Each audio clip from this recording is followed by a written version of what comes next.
जगत सारा क्षणिक है और आत्मा एक नित्य है। आत्मा का अनुभव बस एकमात्र नित्य है। कहन राज को कर नमन, करो महान यह काज। आप्त ज्ञान की प्राप्ति है, मंगलमय सुख साज। मंगलमय सुख साज।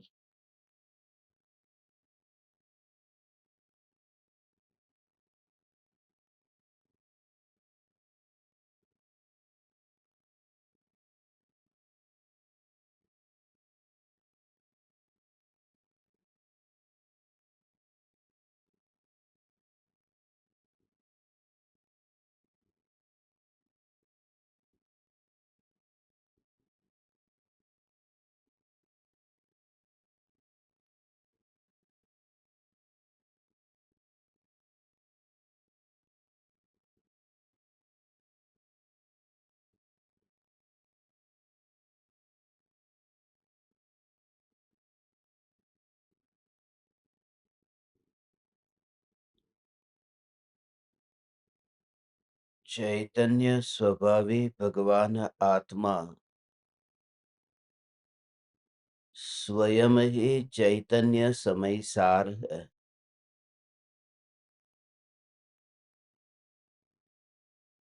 ग्रंथाधिराज समय सार तो परमाणुओं का पिंड है, मगर मैं चैतन्य समय सार अनंत गुणों का घनपिंड हूँ।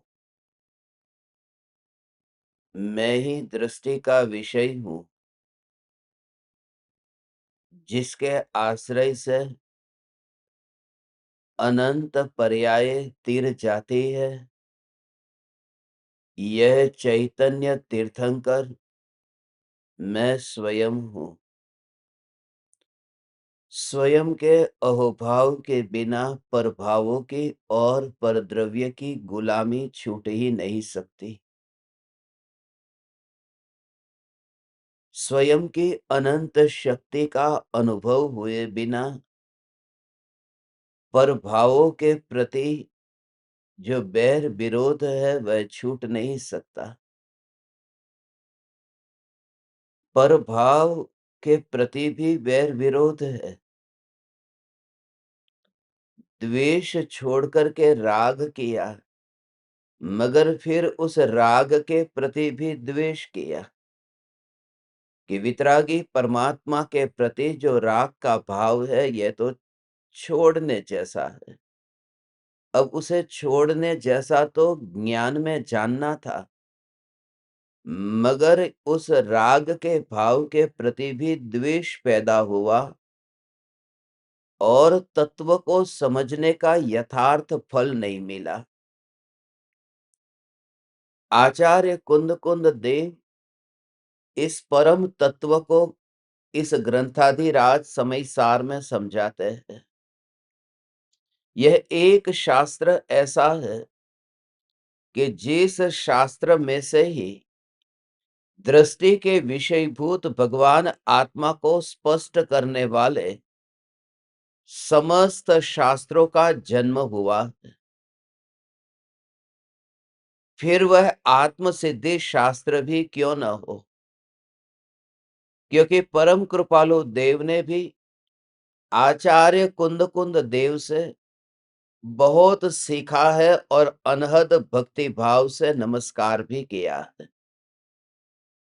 समय सार की 6 गाथाओं पर अपनी चर्चा कल तक हुई थी।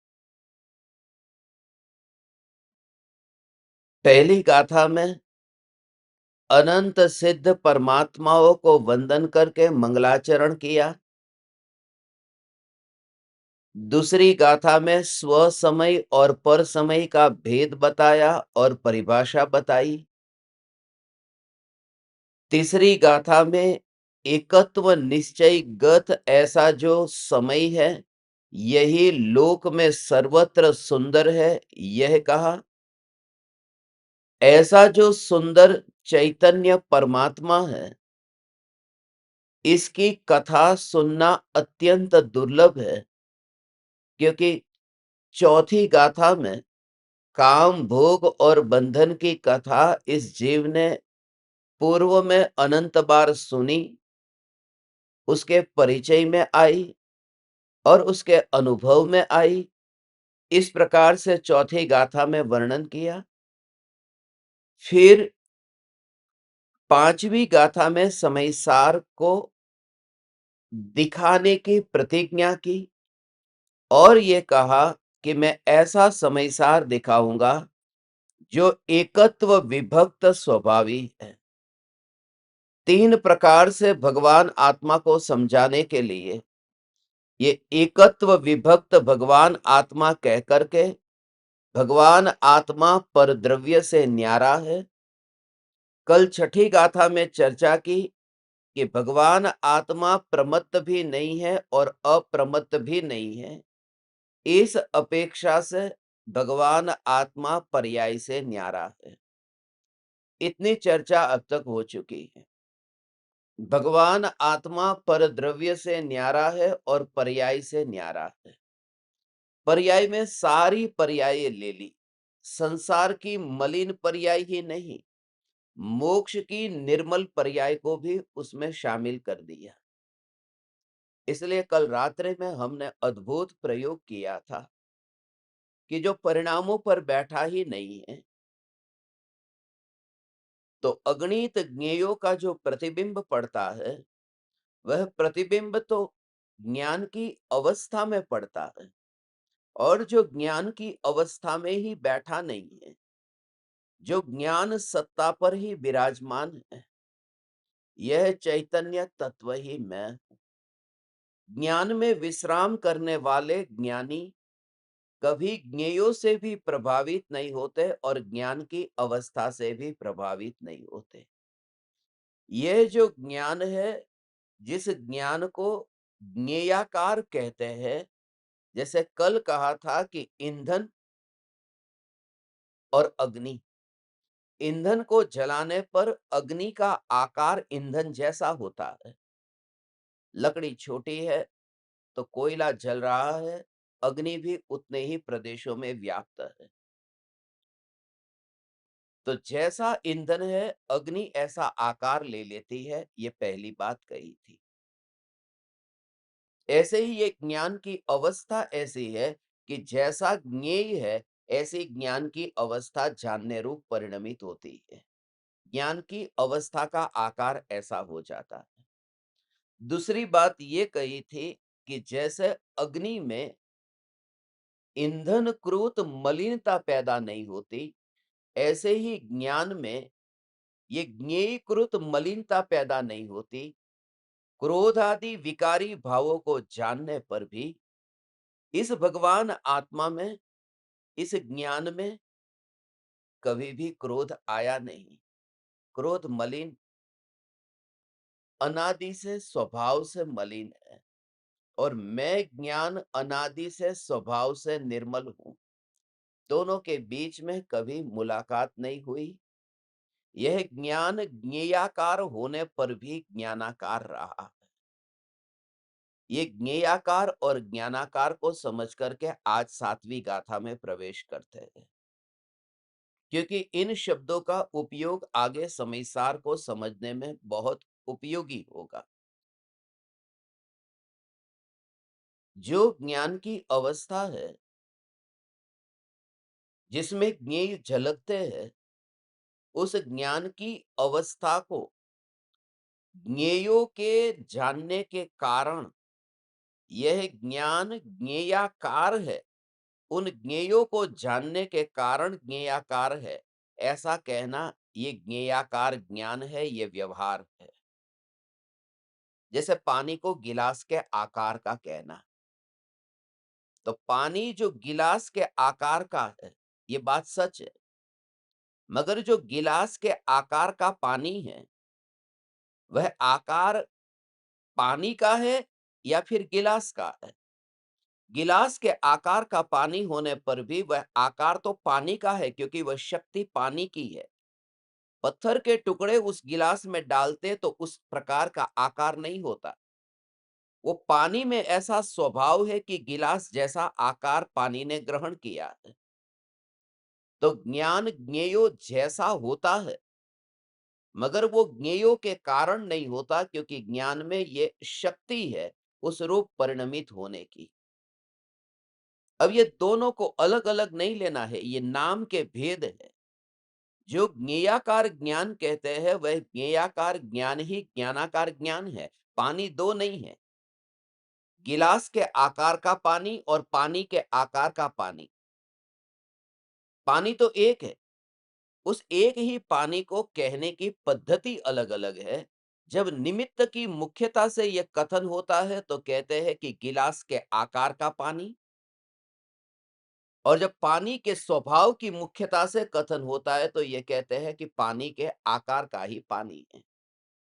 तो इस तरह से अगणित ज्ञेयों को जानने पर भी यह ज्ञान तो ज्ञानाकार ही है, ज्ञेयाकार होता ही नहीं है। ज्ञेयाकार तो व्यवहार है, उपचार है, क्योंकि स्वभाव कभी पराया नहीं हो सकता। स्वभाव कभी पराये के कारण नहीं हो सकता। अपने परिणमन का कारण कोई पराया नहीं हो सकता।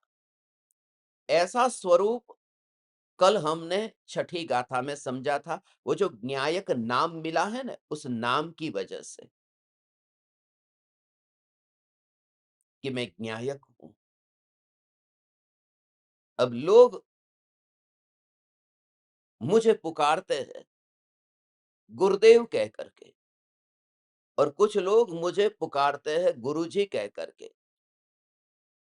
अब गुरुदेव आ गए हैं, अब गुरुजी आने की अभी देरी है, या फिर गुरुजी आ गए हैं, गुरुदेव आने की देरी है। ये तुम्हारी मौज है। तुम किस अपेक्षा से कहते हो? ये व्यक्ति दो नहीं है, व्यक्ति एक है। मगर तुम्हारे प्रति, तुम्हारे अंतर में वो जो भाव पड़ा है, उस भाव की वजह से तुम किस नाम से बुलाते हो, वो तुम्हारा दृष्टिकोण है। व्यक्ति एक है, व्यक्ति को कहने के प्रकार अलग-अलग है, और ये 2 नहीं, 200 भी हो सकते हैं। 200 नहीं, 2000 भी हो सकते हैं, अनंत हो सकते हैं, क्योंकि दृष्टिकोण अनंत हो सकते हैं, नई अनंत हो सकते हैं। ज्ञान तो एक है, भले अगणित ज्ञेय प्रतिबिंबित हो, मगर ज्ञान तो ज्ञान है। ज्ञान तो ज्ञान है। इस ज्ञान की अनुभूति में बस ज्ञान ही आ रहा है और कुछ भी नहीं। मगर ये जो ज्ञेय, ये ज्ञेय ज्ञान में जानने में आता है, ये ज्ञेय ज्ञान में झलकता है, उस वजह से इस ज्ञान का ज्ञेय से कोई संबंध नहीं हुआ। बस इस अपेक्षा से ज्ञेयों का स्वामित्व छूट जाता है। ज्ञान ज्ञान में रहता है, ज्ञेयों का ज्ञान में कुछ आया ही नहीं है, और ज्ञेय ज्ञेय में है, जिसमें ज्ञान का कुछ गया ही नहीं।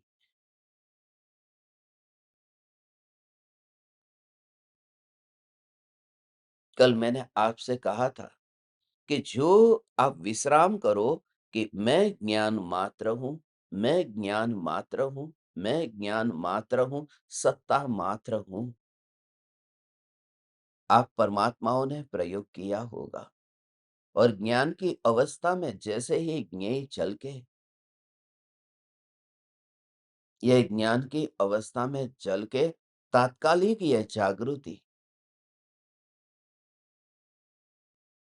अमेरिका को जानने से अमेरिका मेरा नहीं हो जाता, और मेरा माने ये आंख जो है उस आंख का नहीं हो जाता। और सूक्ष्म दृष्टि से देखे तो जैसे इस आंख से मैंने सूरज को देखा, तो वह सूरज इस आँख का नहीं हो गया।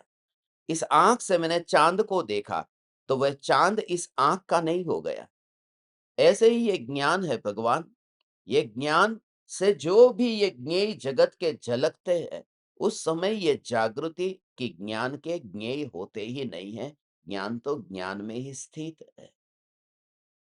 और इन ज्ञेयों के वजह से मेरे ज्ञान में कुछ भी नया नहीं आया।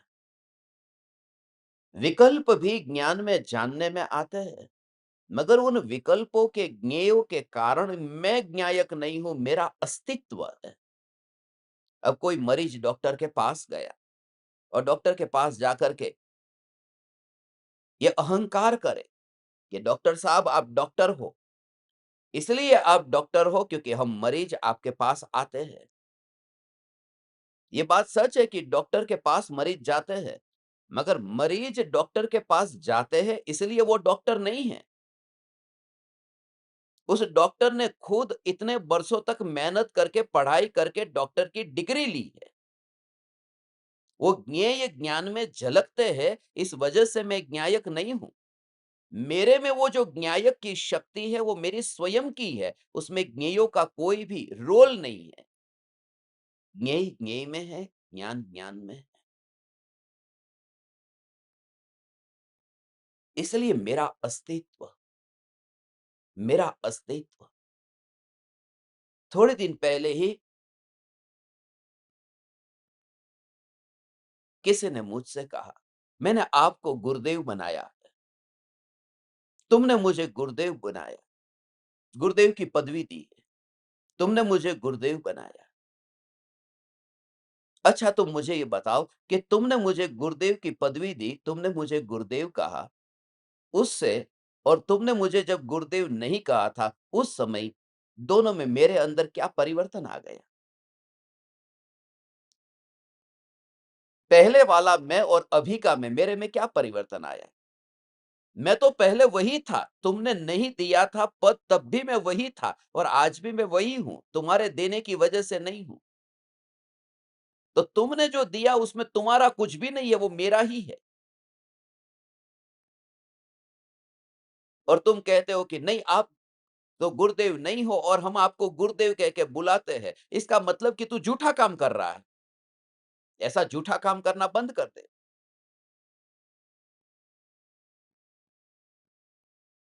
जो न्यायक है उस न्यायक को न्यायक के कारण न्यायक नाम मिला है। ज्ञेयों ने कोई उसके ऊपर कोई अपनी ओर से अपनी शक्ति कोई दी नहीं है। मैं जो हूं सो मैं हूं, ऐसे ही अपनी ओर अंतर्मुख होना है।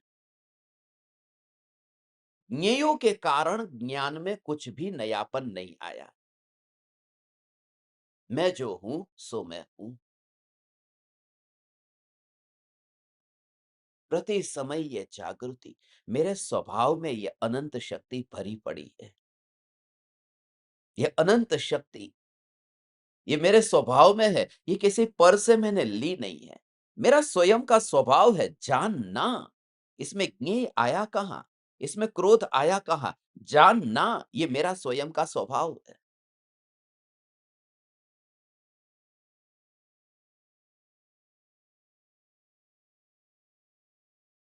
अकलंक देव की तो बात ही निराली है।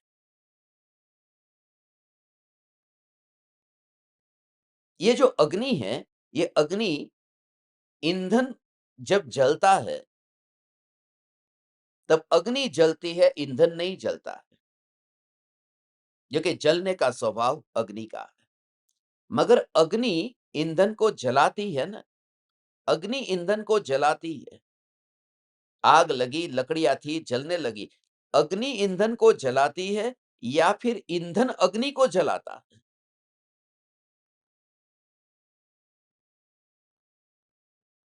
ये स्वभाव है, अग्नि का जलने का स्वभाव है, बस इतना। जलने का स्वभाव है। जिसका स्वभाव है जलने का, वो बात वहीं पर ही रह गई, जो जलने का स्वभाव है। अग्नि जलाती नहीं है, वो जिसको जलना है वही जलता है। क्योंकि जिस जगह पर लकड़ी है और लकड़ी जल रही है, उसी जगह पर आकाश है कि नहीं है? मगर आकाश नहीं जलता है। क्योंकि आकाश का स्वभाव जलने का नहीं।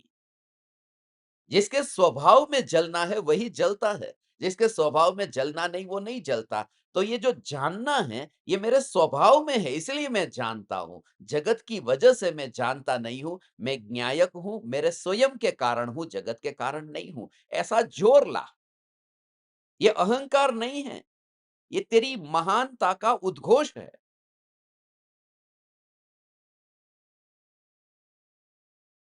ये अहोभाव जगे, ये समय सार का सार है। ये गाथाधिराज का मैं फिर से पुनरावर्तन करता हूँ क्योंकि वो बार-बार मुझे पीछे की ओर खींच करके ले जाती। ये गाथा लोचुंबक की तरह गाथा है। किसी भी गाथा को हम पढ़ेंगे, छठी गाथा पर आ जाएँगे।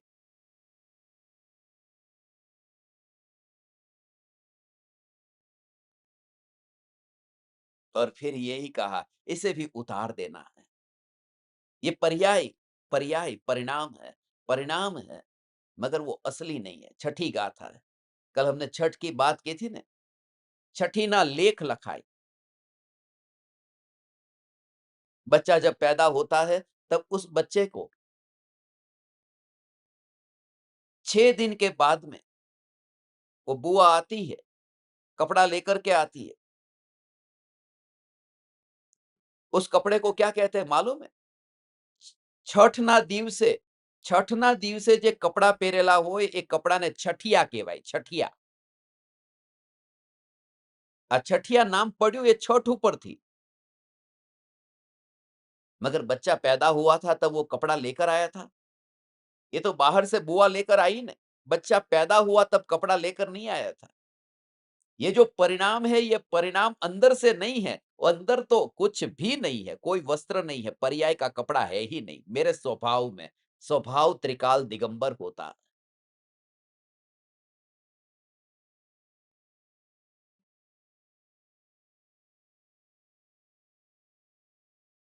ऐसा मैं अनंत शक्तिशाली ये भगवान आत्मा जानने का स्वभाव मेरा है। ये मेरा वैभव है, ये मेरा वैभव है, जिसके स्वभाव में जानना। आकाश जलता नहीं है, अग्नि जलती है। ये रेल का जो इंजन बनता है, उस इंजन में देखो, जिसने भी इंजन बनाया उसे पता है वहाँ पर अग्नि होगी, कोयला जलेगा, मगर वो इंजन नहीं जलेगा, क्योंकि उसका स्वभाव जलना नहीं है। ये श्रद्धा के बल पर ही तो ये ट्रेन चलती है कि वो इंजन नहीं जलेगा। जलने वाला ईंधन है, इंजन नहीं। अग्नि है, अब मानो बबूल की लकड़ी है, आम के पेड़ की लकड़ी है, कोई भी लकड़ी हो, उस लकड़ी को अग्नि ने जला दिया और राख हो गई। अग्नि ने जला दिया, अग्नि ने जला दिया, तो फिर वो जो राख है, उस राख को फिर अग्नि क्यों नहीं जला देती? राख तो राख पड़ी रहती है ना, फिर वो नहीं जलती। माने अग्नि का स्वभाव जलाना, उस पर जोर मत देना, वो जल रही है, उस पर जोर देना। वो अपने से जल रही है, बस इतना ही, दूसरे के साथ में मत जोड़ना। मैं जो चैतन्य ज्ञायक हूँ, मैं स्वयं चैतन्य हूँ, दूसरे को जानता हूँ, इस बात में दम नहीं है। मैं स्वयं चैतन्य हूँ, ज्ञायक हूँ, मैं स्वयं चैतन्य हूँ।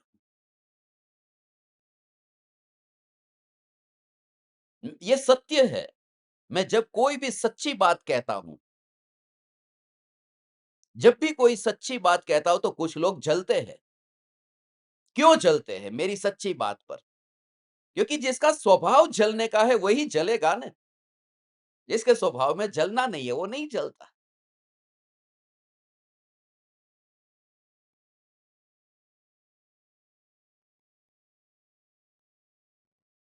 मेरे स्वभाव में जानना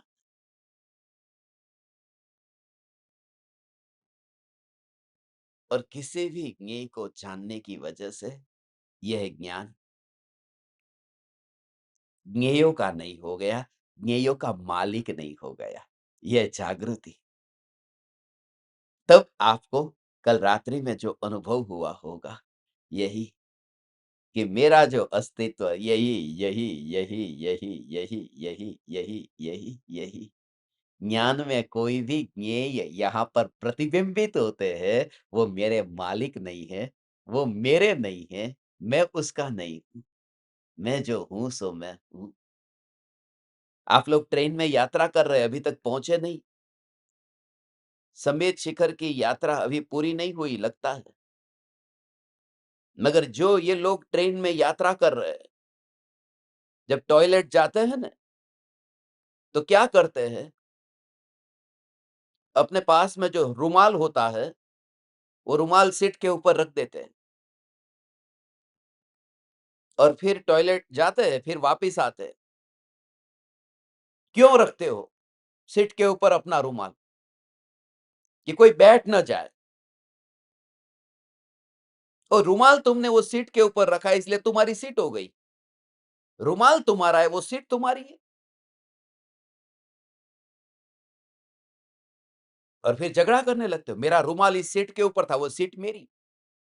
और रुमाल को उस सीट के ऊपर रखने से वो सीट के मालिक हो गए। तो दिल्ली में प्रधानमंत्री की कुर्सी है, जाओ रख लो अपना रुमाल, उसके भी मालिक हो जाओ। कहीं पर भी रुमाल रखो ना फिर तो ऐसा होगा कि एक मक्खी है, एक मक्खी राजा के सिंहासन पर बैठ गई। तो मक्खी ने कहा कि ये सिंहासन मेरा है क्योंकि मैं बैठ गई। ये ज्ञेय ज्ञान में झलकते हैं, उस वजह से वो मालिक नहीं हुए मेरे, मैं तो मैं ही हूं। न्यायक तो न्यायक ही है। उस न्यायक को अब गुणों के भेद से जो जाना है, वो कहां तक जानना और फिर अंदर आना, ये अद्भुत गाथा, ये त्रिपुटी है। ये गंगा जमुना सरस्वती का संगम है। पांचवी गाथा, छठी गाथा और सातवीं गाथा। सातवीं गाथा में आज अभी हम जो जा रहे हैं, गुणों के भेद जिसमें नहीं है, यह भगवान आत्मा। जिसमें गुणों के भेद नहीं है, यह भगवान आत्मा है। यह न्यायक देव कैसा है? देखो गाथा पढ़ते हैं। इतनी रहस्यमयी गाथा है। पूरा सत्संग जब आप सुनेंगे, तो पता चलेगा ये त्रिपुटी क्यों कही है।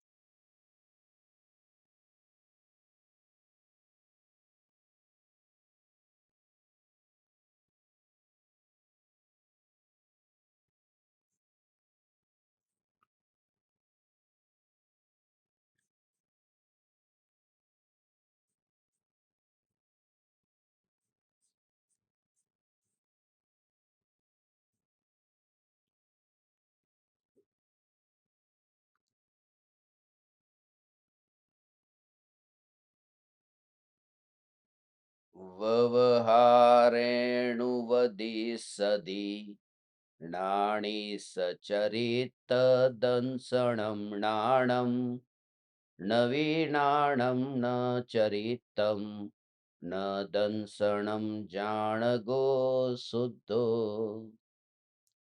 ज्ञानी अर्थात आत्मा के ज्ञान, दर्शन और चारित्र, ये तीन भाव व्यवहार से कहे जाते हैं। निश्चय से ज्ञान भी नहीं है, दर्शन भी नहीं है और चारित्र भी नहीं है। ज्ञानी आत्मा तो एक शुद्ध न्यायक ही है। व्यवहार से देश के संचालन हेतु भारत को राज्यों में, जिलों में बांटा गया है, परंतु निश्चय से भारत देश एक है। इसी प्रकार आत्मा को ज्ञान, दर्शन, चारित्र गुणों से समझाया गया है, फिर भी आत्मा सदैव एक है।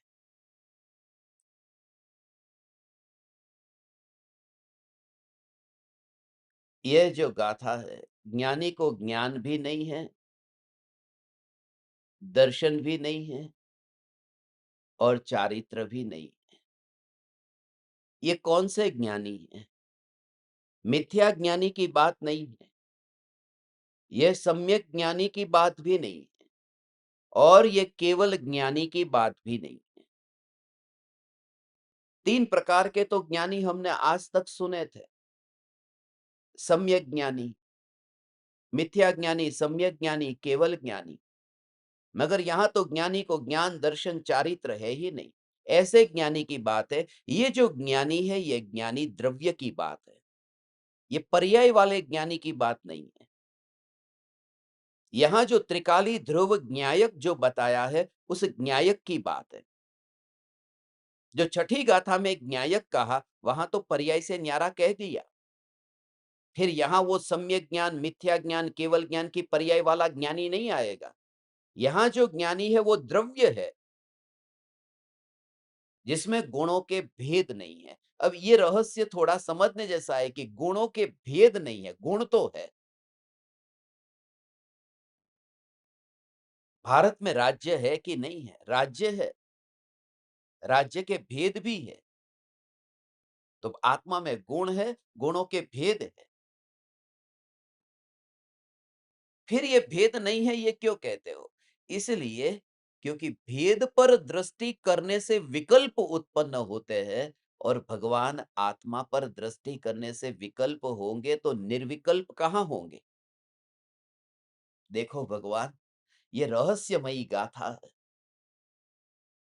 ये इतनी अद्भुत गाथा है कि पूरा त्रिकाल ध्रुव चैतन्य स्वरूप जो है, ये 3 गाथाओं में आ गया। मूल प्रयोजनभूत बात है, बस मूल प्रयोजनभूत बात इसमें कही है। इतनी महिमा।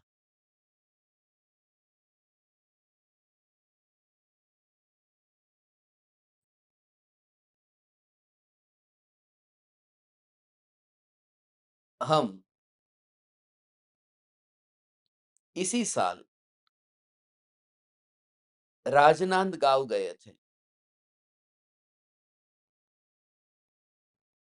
छत्तीसगढ़ की यात्रा के दौरान राजनांदगांव की यात्रा भी थी। वहां पर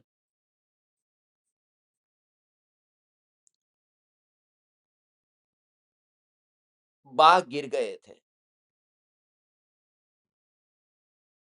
तो उनके हाथ की हड्डी टूट गई।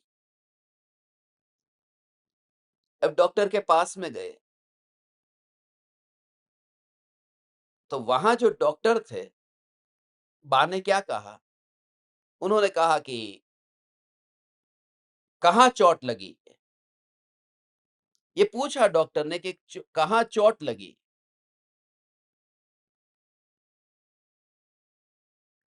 तो बा ने पहले उत्तर दिया, यहाँ जो गुरुदेव प्रवचन देने आए हैं ना, उनकी मम्मी हूँ। डॉक्टर ने कहा मेरे को ये नहीं जानना कि आप किसकी मम्मी हैं। मैं ये पूछ रहा हूं कि चोट कहाँ लगी है।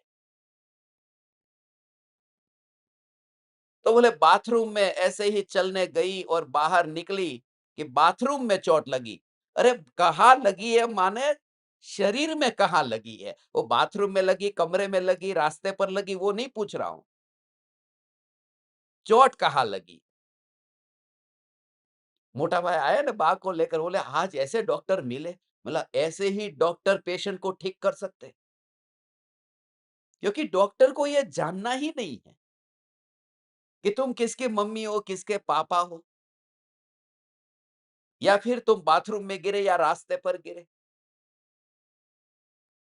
वो मूल प्रयोजन, ये जो 3 गाथा है ना, ये 3 गाथा साधक के लिए वह इतनी महत्वपूर्ण गाथा है कि तुझे जिसको दृष्टि में लेना है बस उसकी बात कर। तुझे किसमें अपनापन करना है। ये जो ध्रुव भगवान आत्मा, ये बिल्कुल काम का भगवान आत्मा, ये 3 गाथाओं में बताया है। ज्ञानी को ज्ञान भी नहीं है, ज्ञानी को दर्शन भी नहीं है और ज्ञानी को चारित्र भी नहीं है। ज्ञानी तो ज्ञानी, ज्ञानी तो ज्ञानी है। ये ज्ञान की इतनी महिमा बताई कि गुणों के भेद भगवान आत्मा में होने पर भी उसे दृष्टि में नहीं लेना है। इतनी रहस्यमयी बात है कि गुणों के भेद होने पर दृष्टि में नहीं लेना है। ये विकल्प आया ना, लोकसभा में एक गुजराती भी है और लोकसभा में एक मराठी भी है। दोनों के बीच में वाद-विवाद हो गया। तो अखबार में अब लिखा जाता है कि भारत का अब बँटवारा होने की तैयारी है। ये कुछ नहीं, अभी तो खाली थोड़ा वाद-विवाद हुआ है ना। और वो गुजराती है, ये सच है कि नहीं है? और ये मराठी है, ये सच है कि नहीं है?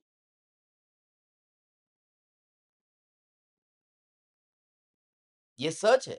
मगर उस समय यदि ये विकल्प आता है कि कौन गुजराती और कौन मराठी, ये भेद पैदा हुआ ना, ये भेद नहीं होना चाहिए। मैं एक सत्ता स्वरूप हूँ, ऐसा ही ये कहते हैं। भेद हो, ठीक है, ज्ञान है, दर्शन है, चारित्र है, मगर उसका भेद खड़ा नहीं होना चाहिए, क्योंकि वो साधना में बाधक बनेगा।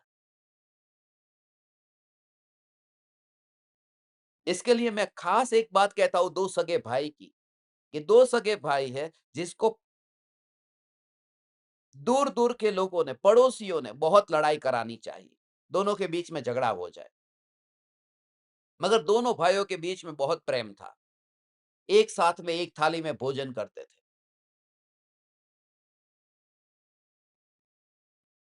एक बार ऐसा हुआ कि एक भाई बाजार से 2 आम खरीद करके लेके आया।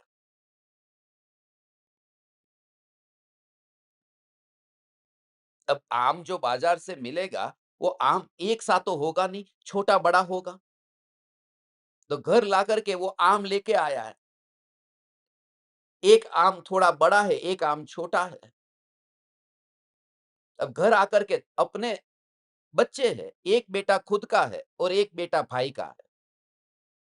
तो खुद का बेटा है उसकी ओर, उसे तो पता भी नहीं था खुद का बेटा है उसकी ओर बड़ा आम रखा है और भाई का बेटा उसकी ओर छोटा आम है। मगर उसे ऐसा लगा कि नहीं ये ठीक नहीं है। तो उसने हाथ ऐसा कर दिया, ऐसा कि जो बड़ा आम है वो भाई के बेटे को और छोटा आम है वो अपने बेटे को। प्रेम है ना भाई के साथ, ऐसा करके दिया। दूर से भाई ने ये देख लिया। उस भाई ने कहा कि अलग कब होना है, जुदा कब होना है, बता। ये कहता है मैंने क्या गलती की, तुम देखो, ये बड़ा आम तुम्हारे बेटे को दिया है, छोटा आम मेरे बेटे को दिया है। उस भाई ने कहा इसलिए ही, क्योंकि आज तक हमारे बीच में कभी ये था ही नहीं मेरा बेटा और तुम्हारा बेटा। ये विकल्प तेरे अंदर पैदा कैसे हुआ? हम तो जब भी कहते थे कि हमारे 2 बच्चे हैं बस, ये मेरा एक और तेरा एक वाला विकल्प, ये विकल्प आ गया, ये खतरनाक है। भेद का विकल्प खतरनाक है। भेद तो है, भेद में गलत नहीं है। एक है वो अपनी पत्नी से पैदा हुआ है, दूसरा है वो भाई की पत्नी से पैदा हुआ है, ये भेद है। स्कूल में जब नाम लिखा जाएगा, तो एक-एक बच्चे के नाम के आगे 2-2 बाप का नाम नहीं लिखा जाएगा। वो उसके ही बाप का नाम लिखा जाएगा, तो भेद तो होगा। मगर वो भेद होने पर भी भेद दृष्टि में नहीं आना चाहिए। ये सब हमारे हैं, सब हमारे हैं। तो ज्ञान, दर्शन, चारित्र ये भेद है, मगर इसमें भेद का विकल्प खड़ा नहीं होना चाहिए, यूनिटी। ये आज की गाथा एकता को बताने वाली गाथा है कि अनादि काल से मैं नरक में भी इतना कटा, नारकियों ने काटा, मगर मेरे अनंत गुण में टुकड़े नहीं हुए। ज्ञान अलग चला गया, दर्शन कहीं अलग, चारित्र कहीं अलग, ऐसा नहीं। अपन ऐसा भेद करते हैं। जब किसी को कहना है ना, अरे उसकी बुद्धि तो इतनी पावरफुल है, उसका ज्ञान इतना जोरदार है, तो हाथ यहाँ रखते हैं ऊपर दिमाग में, बहुत ज्ञान वाला। उसे तो उसके प्रति इतनी श्रद्धा है, यहाँ छाती पर हाथ रखते हैं। श्रद्धा यहाँ, ज्ञान ऊपर और चारित्र पैरों में। अरे उसके चारित्र की तो बात क्या करना, उत्तम चारित्र। ये शरीर में 3 भेद कर दिए कि यहाँ ज्ञान है, यहाँ श्रद्धा है, पैरों में चारित्र है। अरे ज्ञान भी सब में भरा है, श्रद्धा भी सब में भरी है, चारित्र भी सब में भरा है, पूरे आत्मा में ये अनंत गुण भरे हैं, कोई पर्टिकुलर पार्ट पर नहीं होते हैं। ज्ञानी को ज्ञान भी नहीं है, दर्शन भी नहीं है, चारित्र भी नहीं है, ये भेद खड़ा नहीं होना चाहिए। ये एकता, वहाँ विकल्प नहीं होते। जहाँ यूनिटी होती है, वहाँ विकल्प नहीं होते। ये रुपये की नोट का जो बंडल होता है ना, जिस समय बैंक से अपन रुपये लेते हैं या एक दूसरे से जब लेन-देन करते हैं, तो उसको बाँध करके रखते हैं। 100 नोट की जो उसका जो बंडल है, उसकी गड़ी है, उसको बाँध देते हैं। पहले तो स्टेपलर कर देते थे, स्टेपल करके उसको बाँध देते हैं। क्यों बाँधना पड़ा? कि जैसे ही हमने वो बंधा हुआ देख लिया ना, फिर विकल्प पैदा नहीं होता कि लाओ इसको गिनना है 1, 2, 3 ऐसा करके। ये भगवान आत्मा ऐसा बंधा हुआ है कि उसको एक बार जो बंधा हुआ देखता है, फिर उसमें विकल्प पैदा नहीं होता है। खुला अलग-अलग होगा तो विकल्प होगा। अब आपको किसी से पैसा लेना है, तो लेंगे, अब खुले रुपये है, तो गिन करके लेते हैं कि नहीं? कितना भी नज़दीक का रिश्ता होगा, तो भी लेंगे ना, तो 1, 2, 3, 4 हमारी इच्छा होती है कि गिन करके लें और देना होता है तब भी ये इच्छा होती है कि गिन करके वो ले। क्या पता फिर 2 महीने बाद बोले कि 3 नोट कम थी। तब भी हम तो यही चाहते हैं कि लेने वाला भी गिने, क्योंकि छूटा है, अलग-अलग है। जहाँ बंधन है, जहाँ यूनिटी है, एकता है, वहाँ विकल्प ही पैदा नहीं होता। मैं ऐसा यूनाइटेड भगवान आत्मा हूँ, यूनाइटेड।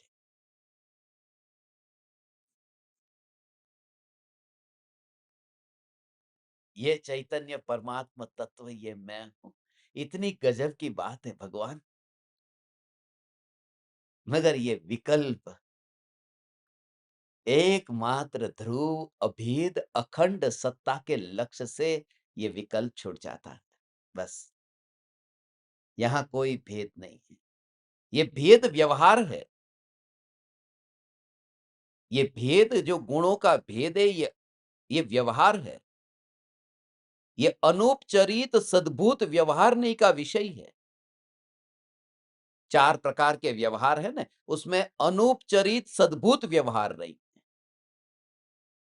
चौथा नहीं है व्यवहार नहीं का।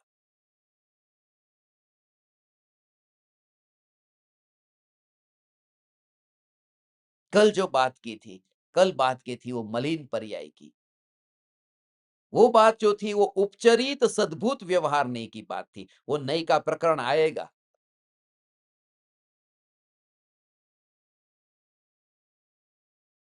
नगर जब हम कहते हैं कि भारत देश मेरा है, तो ये व्यवहार है कि नहीं है? भारत देश मेरा है। मगर ये व्यवहार कितना झूठा है। जब हम कहते हैं भारत देश मेरा है, तो भारत की 1 फुट जमीन हम किसी को बेच सकते हैं? बोलते तो है मेरा है, क्योंकि व्यवहार से जो कथन होता है, उसमें दम नहीं होता है। वो बिल्कुल अलग होता है, वो सत्य से विपरीत होता है, असत्यार्थ होता है। तो जब कहा कि आत्मा में ज्ञान है, आत्मा में दर्शन है, आत्मा में चारित्र है, ये व्यवहार है और व्यवहार असत्य है। इसलिए ज्ञानी ने कहा, कुन-कुन देव ने कहा कि ज्ञानी को ज्ञान भी नहीं है, दर्शन भी नहीं है, चारित्र भी नहीं है। ज्ञानी तो ज्ञानी है। मैं ज्ञानी हूँ।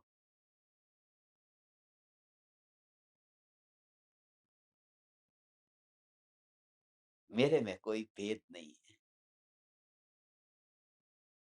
जब इतना भी भेद का भाव मुझ में नहीं है, यदि ये सिद्धांत समझ में आ जाए, तो ही वस्तु स्वरूप का स्वीकार हो।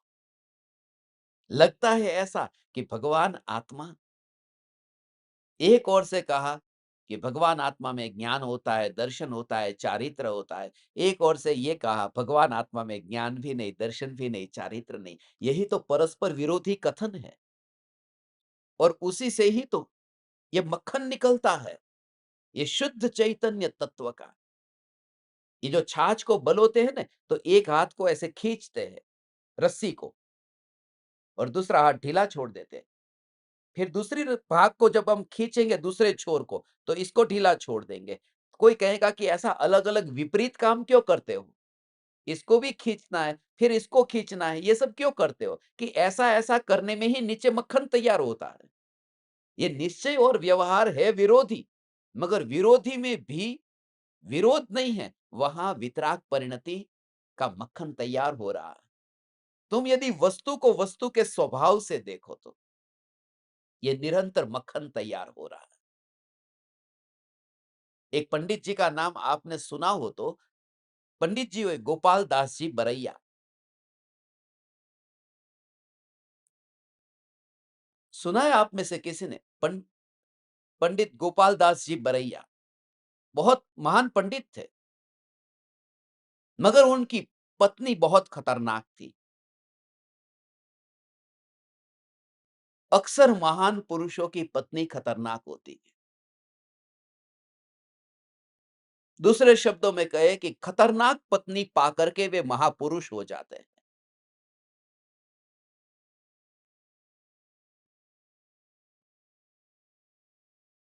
पंडित गोपाल दास समाज में इतना नाम ख्याति, वाह वाह, इतना ज्ञान था उनका। उनकी वो जैन सिद्धांत प्रवेशिका भी आपने पढ़ी ना?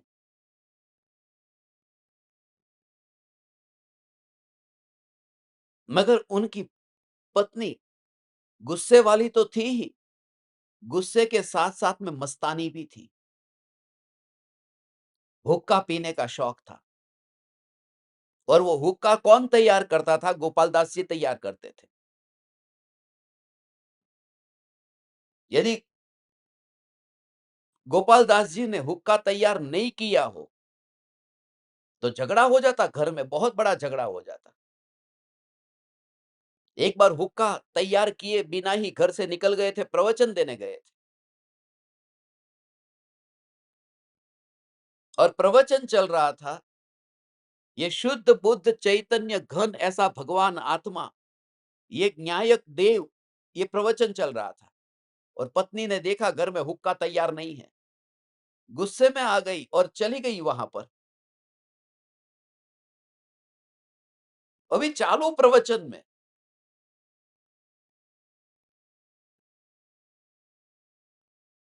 जैसे ही पत्नी को देखा, गोपाल दास जी गद्दी से नीचे उतरे, वहां गए, हुक्का तैयार कर दिया और फिर आकर के गद्दी पर बैठे। अब वहां जो श्रोता बैठे थे प्रवचन सुनने के लिए, जैसे ही गोपाल दास जी वापिस आए, कि जो श्रोता थे उन्होंने कहा हमें कुछ पूछना है। गोपाल दास जी ने कहा मुझे पता है तुम्हें क्या पूछना है।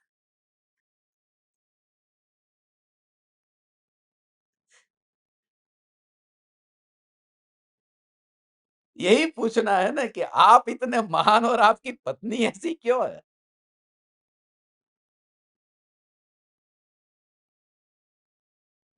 गोपाल दास जी ने कहा ऐसे ही जिंदगी चलती है।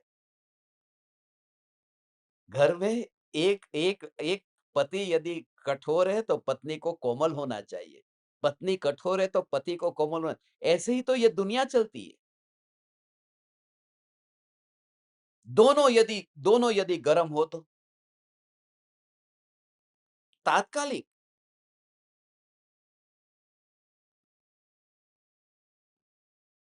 अब पत्नी पिटाई करे पति की और पति भी सामने पिटाई करे, तो पत्नी जाएगी स्मशान में। तो एकाध तो कोई ऐसा सहन करने वाला चाहिए।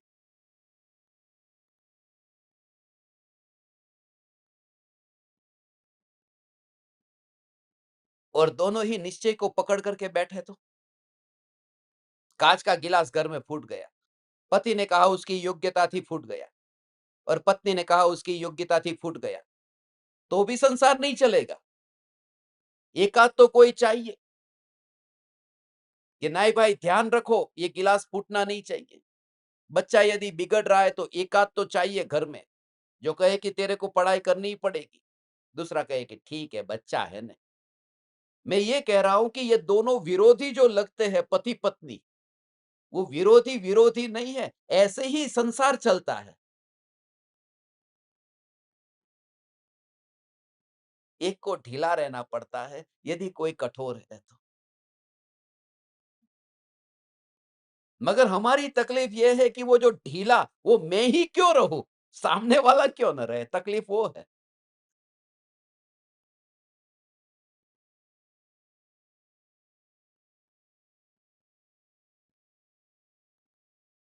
ज्ञानी को ज्ञान भी नहीं है, ये जो गाथा, ज्ञानी को दर्शन भी नहीं है, ज्ञानी को चारित्र भी नहीं है। ज्ञानी तो ज्ञानी, भेद नहीं है। भारत में ये दृष्टांत जो दिया है, इसे देखो। व्यवहार से देश के संचालन हेतु भारत को राज्यों में, जिलों में बांटा गया है, परंतु निश्चय से भारत देश एक है। इसी प्रकार आत्मा को ज्ञान, दर्शन, चारित्र गुणों से समझाया गया है, फिर भी आत्मा सदैव एक है। ये समझाने के लिए ये है। समझने और समझाने के लिए भेद खड़ा किया जाता है। अनुभव में भेद नहीं आता। जिन्होंने ये भगवान आत्मा का अनुभव किया है, उन्होंने ये भेद बताए। अब कोई कहे कि ये ज्ञानी को ज्ञान भी नहीं है, दर्शन भी नहीं है, चारित्र भी नहीं है, हमें तो पता ही नहीं था, हमें तो आपसे पता चला। और फिर आप बोल रहे हो कि ज्ञानी को ज्ञान नहीं है, दर्शन नहीं है, चारित्र नहीं है। आपने ही तो बताया था कि भगवान आत्मा में ज्ञान होता है, दर्शन होता है, चारित्र होता है। कि भाई तुम्हें वो बताया था क्योंकि तुम्हें समझाने के लिए बताया था। अब तुम्हें अनुभव यदि करना है उस आत्मा का, तो ये भेद के विकल्प से छूटना है, भेद से नहीं। भेद से छूटना तो हो ही नहीं सकता, वस्तु में भेद तो है। ज्ञान ज्ञान का काम करेगा, दर्शन दर्शन का काम करेगा, उसके बिना चलेगा कैसे? इसलिए तो हमने इस देश को बांटा है राज्यों में, राज्यों को जिलों में, जिलों को तहसील में, तहसील को गांव में, गांव को मोहल्ले में, मोहल्ले को फिर घरों में, घर को भी कमरे में, और कमरे में भी फिर बेड में। पति इधर सोएगा, पत्नी इधर सोएगी। ये विभाजन क्यों किया? ये विभाजन संचालन के लिए बहुत जरूरी है। यदि भेद न हो तो व्यवस्था बिगड़ जाएगी। भेद न हो तो समझना समझाना मुश्किल हो जाएगा। इसलिए भेद समझने समझाने के लिए अनिवार्य है, मगर अनुभव में भेद नहीं होता। इसलिए कहा कि ज्ञानी को ज्ञान भी नहीं है, दर्शन भी नहीं है, और चारित्र भी नहीं है। ज्ञानी तो ज्ञानी, ज्ञानी तो ज्ञानी है, चैतन्य तो चैतन्य है।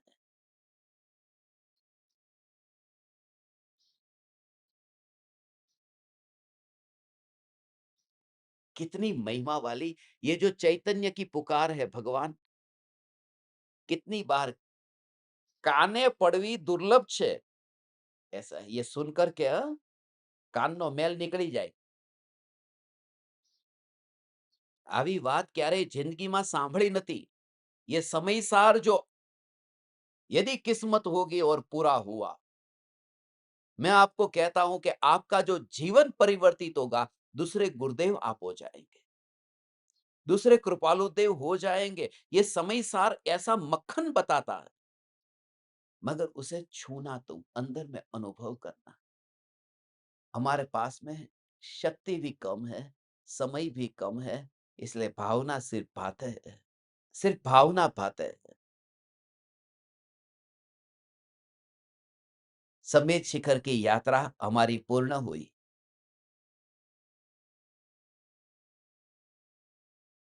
कितना उत्तम काम हुआ, मगर उसके साथ में तुम कितनी बार समेत शिखर गए, मगर चैतन्य की पुकार के साथ में ये समय सार, ये कभी नहीं सुना था। कितने व्रत तप तुम कर चुके हो भूतकाल में? यहां आने से पहले कितनी तपश्चर्या कर चुके हो? मगर ये हमें लगता ही नहीं है। ये तपस्वियों को ये सत्संग, ये चैतन्य की पुकार, इसकी महिमा ही नहीं लगती। ये अहोभाव ही नहीं आता।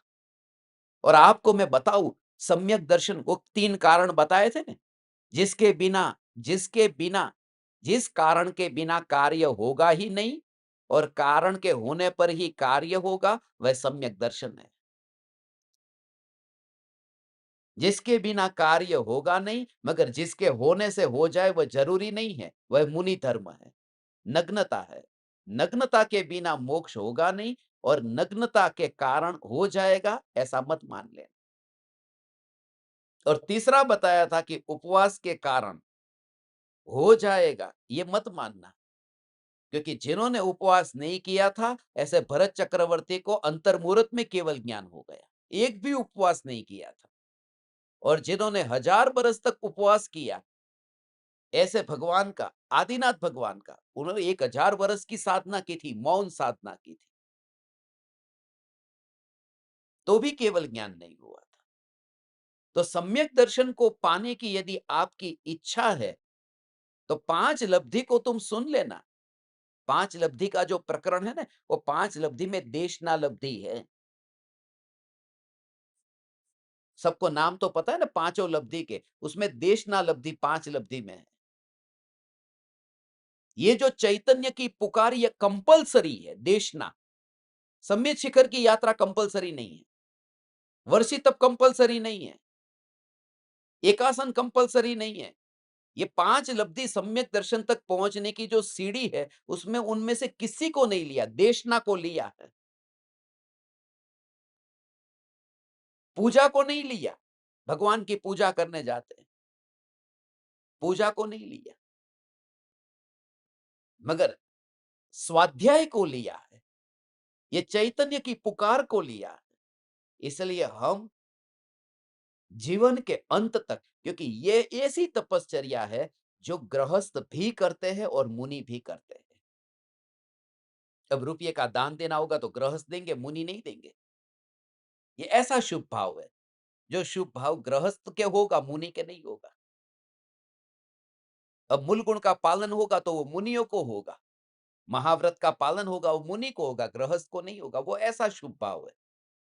मगर स्वाध्याय ऐसा शुभ भाव है जो गृहस्थ को भी होता है और मुनियों को भी होता है, उसका अहोभाव नहीं आता। ऐसा ये चैतन्य समय सार है। चैतन्य को मत भूलना। अभी तो ये शरीर काम कर रहा है, कितने दिन करेगा पता नहीं, मगर भावना बहुत है, समय सार पूर्ण हो। मगर ये शरीर काम न भी करे, यदि तुम मुझे अस्पताल में देखने आओ, यदि मेरे मुंह से आवाज भी न निकलती हो और सिर्फ होठ ही हिलते हो, और उस होठ को हिलते समय कुछ बोल ना पाते हो, तब भी तुम समझ जाना मैं तुमसे ये कहता हूं, चैतन्य चैतन्य चैतन्य, इसे मत भूलना। चैतन्य चैतन्य चैतन्य, ये सत्संग मत छोड़ना। चैतन्य। और मैं चला भी जाऊं और मेरी तस्वीर भी कभी तुम कहीं देख लो, तो भी तस्वीर भी यही कह रही है, चैतन्य चैतन्य चैतन्य, उसे मत भूलना। ये देशना है, ये इतनी महिमावान है, मगर महिमा आई नहीं है।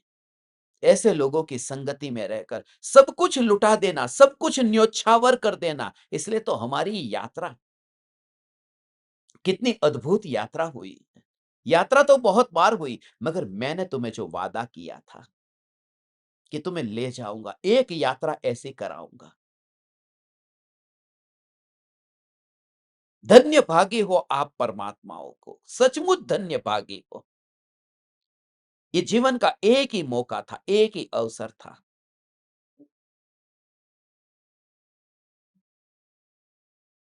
मगर अब भी कुछ बिगड़ा नहीं है। इस सत्संग को, एक भी सत्संग को छोड़ना मत। ये समय सार में ऐसे राज आने वाले हैं।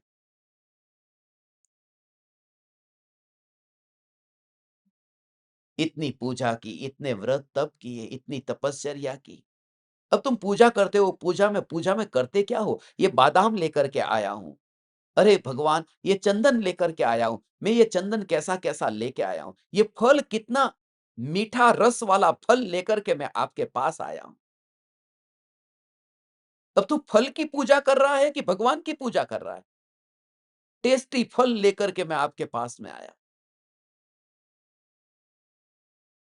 मैं ऐसे सुवास वाला ऐसा फूल लेकर के आया हूँ। कितना खुशबू वाला फूल हे भगवान मैं लेके आया हूँ। तू फूल की महिमा गा रहा है कि भगवान की गा रहा है?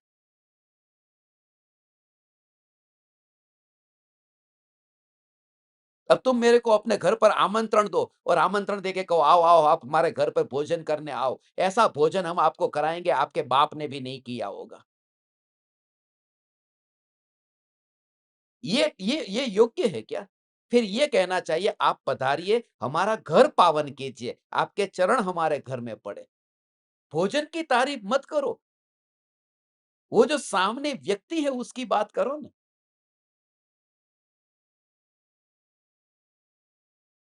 मगर इतने अंधाधुंधी में पड़ा हुआ ये समाज, ये दुनिया और उसकी परवाह मैं नहीं करता। इसलिए सत्य कहूँगा, पूजा करो, भक्ति करो, व्रत करो, तप करो, करो तुम। मैं तो तुम्हें शिखर जी तक लेकर के गया था। मैं वहाँ एक भी मंदिर में नहीं गया। सत्संग करता रहा, स्वाध्याय मेरा चलता रहा। क्योंकि वहाँ तक जाने का बहाना चाहिए था मुझे तो सत्संग का बहाना चाहिए था। किसी भी बहाने सत्संग मत छोड़ना। बस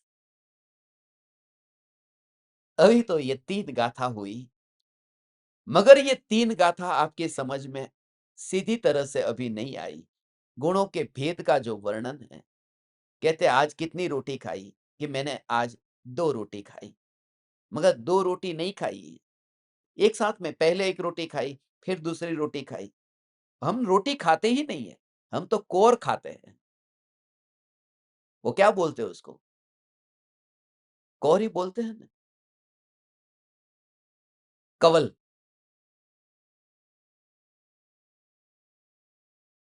मगर बोलने में ऐसा ही आता है। जब खाने के लिए होगा तो 1, 2, 3 ऐसे-ऐसे कौर से ही खाया जाएगा।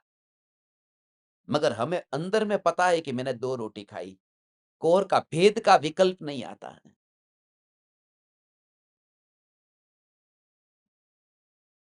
आपके घर पर कोई मेहमान आए और फिर कोई आपको पूछे कि आपके घर पर जो मेहमान आए हैं, उनका भोजन हो गया? और आप फ़ोन पर बात कर रहे हैं। किसी ने पूछा है कि आपके घर पर जो मेहमान आ गए, उनका भोजन हो गया? और आप ये कहे कि हाँ,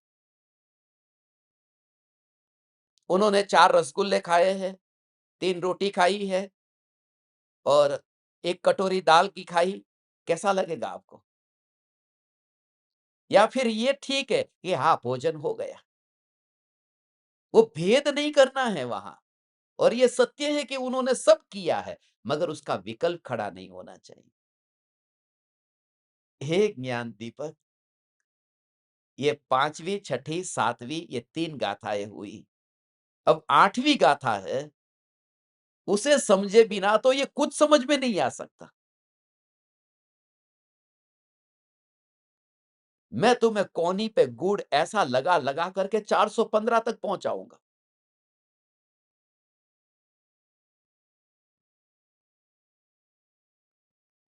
छोड़ने वाला नहीं हूँ।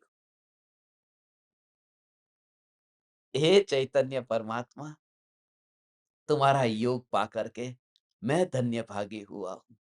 आप जैसे परमात्माओं की संगति में ये समय-सार की पुकार करने का मौका मिले।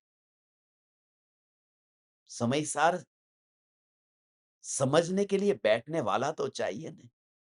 ये समय-सार है, जिसको इतना अछूता रख दिया कि नहीं, नहीं, ये गृहस्थों के लिए नहीं, ये तो मुनियों के लिए है। मुनियों का लिखा गया है।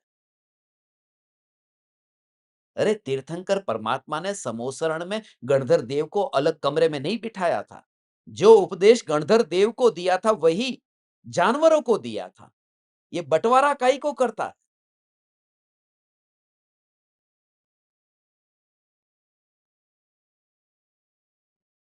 ये कि आज तक तुम जिनके पास में गए, उनको भी इसका अर्थ नहीं पता था, वो क्या तुमको बताते?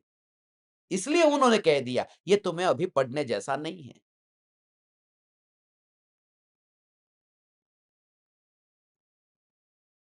अभी निर्णय आपको करना है, हमें रात को बैठना है या सुबह बैठना है। मैं आज आपको एक मैसेज भेजूँगा, उस मैसेज में सभी ग्रुप में मैसेज जाएगा, उसमें 3 ऑप्शन आएँगे, सुबह 6:42 पर, सुबह 7:42 पर और तीसरा शाम को 7:42 पर। ये 3 विकल्प होंगे, 3 में से एक को आपको चुनना है। ये मजबूरी है मेरी। ये मेरी मजबूरी, वास्तव में भेद नहीं करना चाहिए। आप ये मत कहना, ज्ञानी को ज्ञान भी नहीं है, दर्शन भी नहीं है, चारित्र भी नहीं है। ये भेद से पार एक। ये 6:42, 7:42, 7:42 ये क्या भेद करके रखा है? मगर 3 भेद, आज 3 भेद के दिन करना ज़रूरी है, जिससे मैं तुम्हें उस अभेद तत्व को दिखा सकूँ। आप समस्त परमात्माओं को, आप माता-पिताओं को, जिनके लिए मुझे श्रवण बनने का अवसर मिला है, मैं भगवान अत्यंत ऋणी हूँ आप परमात्माओं का। आप परमात्माओं को मेरे हृदय के अंतःकरण से प्रणाम करता हूँ। चैतन्य समय सार, चैतन्य समय सार, चैतन्य समय सार।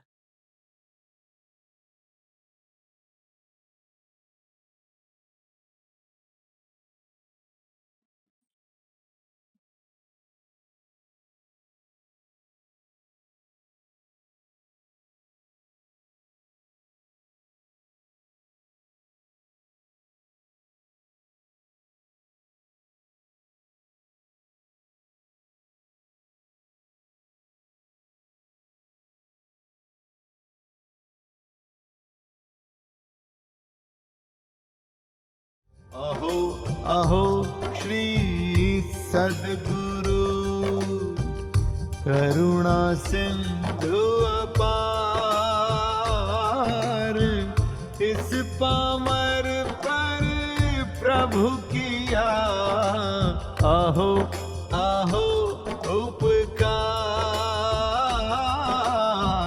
अहो अहो उपकार। देह सहित जिनकी दशा, वरते देहातीत, उन ज्ञानी के चरण